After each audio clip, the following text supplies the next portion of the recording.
l'ambition, c'est-à-dire quand tu as vraiment beaucoup d'argent, comment est-ce que tu travailles quand tu as vraiment beaucoup d'argent? Le côté très systématique avec lequel il soulève chaque pierre pour regarder ce qu'il y a en dessous et dans lequel finalement tu as des budgets d'exploration et des ambitions qui sont très très importants, un truc qu'on ne sait pas très bien faire en France, dans lequel il y a toujours un chef comptable qui vient, si tu veux, dire ah là là, c'est quoi la rentabilité, gna gna gna gna gna gna. Chez Apple, si tu as besoin de 10 millions de dollars pour faire une expérimentation pour un truc un peu ambitieux, la seule question qu'on va te poser, c'est est-ce que ça peut rapporter 1 milliard? C'est pas combien ça coûte. Et donc, un rapport au temps. Tu vois, la fonctionnalité que vous avez vue qui est sortie dans l'iPhone 14 qui permet d'avoir, je sais pas comment elle s'appelle, SOS satellite, là. Je connais que son nom interne. Bon, c'est une fonction, c'est 7 ans d'expérimentation.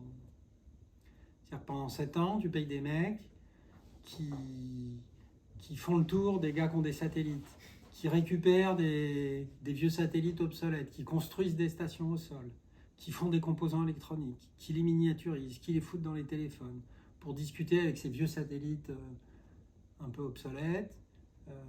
Ensuite, tu te branches dans les numéros d'urgence, tu as très très peu de débit, donc tu fais tous les protocoles. Enfin, tu vois, il y a une dimension scientifique, technologique, organisationnelle, sans aucune certitude de réussir. Mais en fait, ça coûte pas cher. C'est quelques dizaines de millions de dollars de budget, et puis tu te retrouves avec un téléphone dans lequel tu as les numéros d'urgence qui fonctionnent aux quatre coins du monde, et puis tu es le seul. Et puis, bonne chance les autres pour faire pareil. Hein. Parce que de toute façon, tu vois, il n'y a pas énormément de constellations de satellites disponibles pour ça. Il faut être capable d'intégrer le service, l'électronique, le hardware, le logiciel, tout ensemble. Il y a très très peu de gens qui peuvent faire ça. Donc ça c'est le bon côté, c'est le côté très très agréable. Et puis l'organisation cross-fonctionnelle, mais bon, je ne suis pas là pour vous parler d'Apple, hein, mais l'organisation cross-fonctionnelle, c'est-à-dire que chacun est responsable de son truc. En particulier, chez Apple, il y a un groupe qui s'appelle CIR, qui est responsable de la sécurité. Donc à chaque fois que tu fais une architecture, un machin, tu as les experts de la sécurité qui viennent signer que ta conception est bonne avant que tu puisses le faire. Et c'est pareil avec la conformité, c'est pareil avec la qualité de tes radios, c'est pareil avec tes écrans, c'est pareil avec audio. Donc tu as vraiment des experts en tout. Et finalement, chacun ne peut rien faire tout seul. Personne ne peut marquer un but tout seul, hein, parce que tu es obligé d'avoir toute cette infrastructure qui vient t'aider. Donc c'est surtout ça vraiment qui est intéressant comme modèle. La manière dont j'avais organisé mes boîtes, Netatmo, WeThings, finalement, ils ressemblent un peu. Voilà, mais c'est très très très très rare que les boîtes soient organisées comme ça. La plupart des boîtes, elles sont organisées avec un petit chef auquel tu files un budget, auquel tu files un petit PNL, avec sa petite R&D, et puis ses ventes, et puis tu lui dis est-ce que tu as bien vendu la génération d'avant avant de pouvoir investir. Tandis que bon, là, chez Apple, c'est bon, il y a des produits qui rapportent plein d'argent, et c'est finalement qu'est-ce qu'on a envie de faire de cet argent pour aller avoir de grandes ambitions. Tu n'as pas un espèce de micro-découpage avec des espèces de mini-chefs qui créent des baronnies, qui font tourner leur budget, qui rend le truc quand même, qui stérilise considérablement l'innovation. On est riche des mauvais produits qu'on n'a pas fait.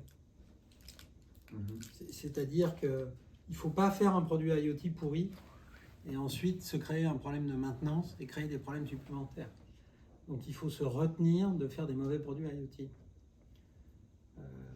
Or on l'a vu, bon, maintenant la mode est passée, la mode des objets connectés. Mais ils ont fait des jouets connectés, des trucs connectés, tout était connecté for the sake of it, hein, donc juste pour que ce soit connecté. En fait, surtout pas. Hein. Si vous pouvez, moi en tant que consommateur, si je peux acheter un produit non connecté qui rend le même service qu'un produit connecté, au moins je suis sûr de ne pas me rajouter de trous de sécu. Quoi.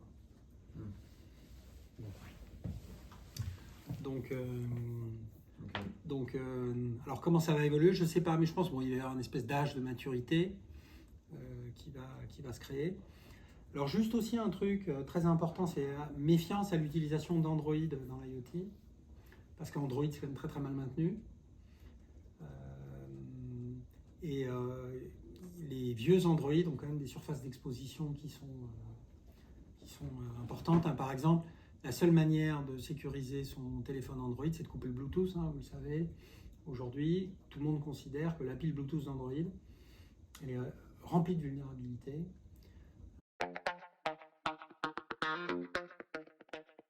Vous connaissez la règle des 10 000 heures? Pour savoir faire un truc, il faut en faire 10 000 heures.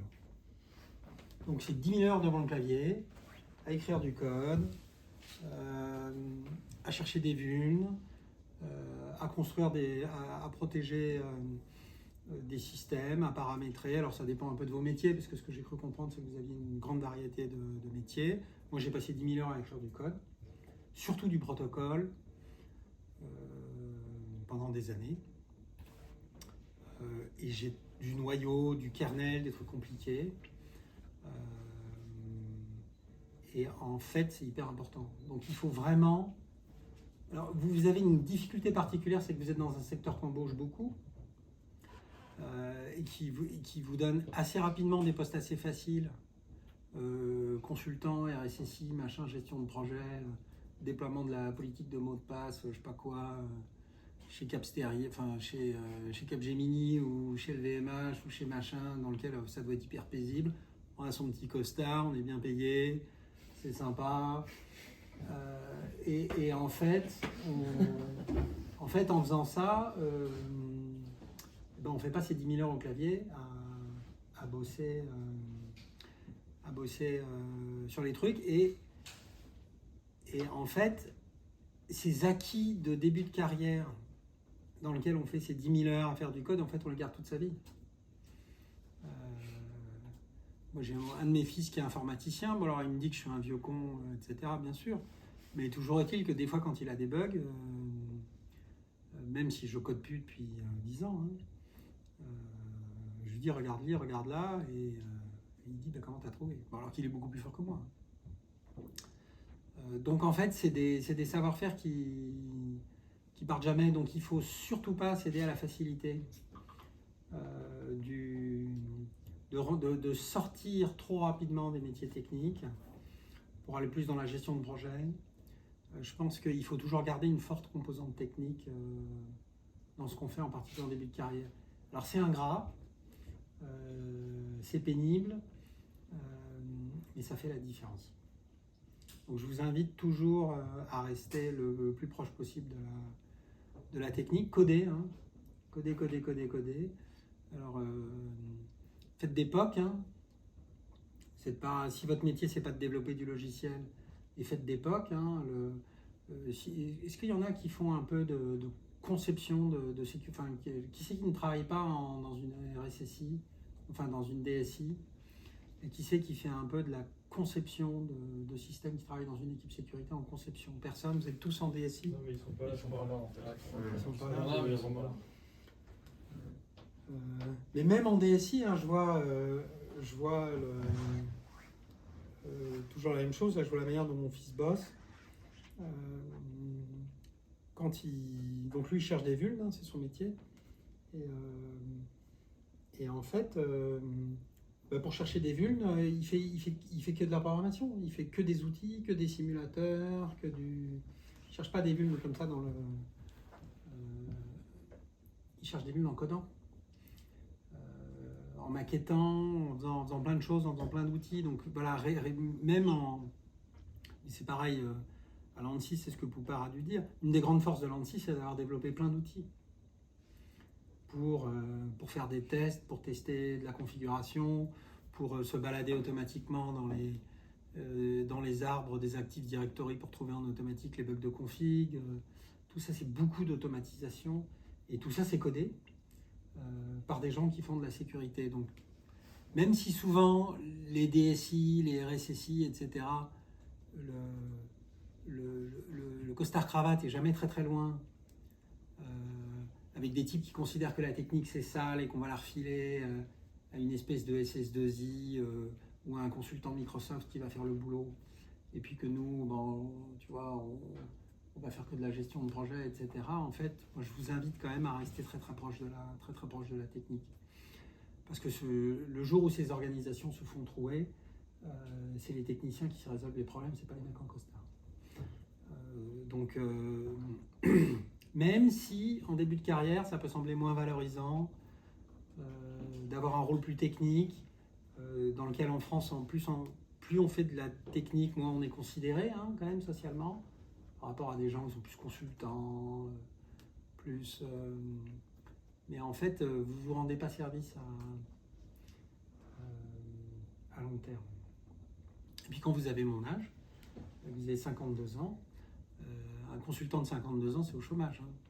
Un bon informaticien de 52 ans, ça sait toujours faire quelque chose. Ça trouve toujours du boulot, parce que tu peux toujours aller coder un truc. Hein. Au pire, si je ne sais pas quoi faire, j'irai faire de la sécu sur Magento dans du commerce en ligne. Enfin, j'en sais rien. Mais,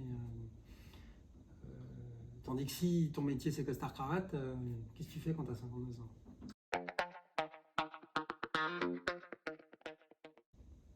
C'est quelqu'un qui fait, il faut faire le boulot, il ne faut pas en parler, il faut le faire. Donc il faut être acharné, il faut rentrer dans les détails et ne pas avoir peur de mettre les mains dedans. Il ne faut pas rester là comme ça à regarder les sujets de loin. Il faut mettre les mains dedans. Surtout, et en fait, tu vois les gens qui mettent les mains dedans, tu vois les gens où quand il y a des difficultés, etc., qu'on voit les heures, qui travaillent, qui font avancer les problèmes, qui résolvent, c'est souvent de l'acharnement. Hein. C'est pas les gens les plus intelligents. Et donc, il ne faut jamais s'arrêter.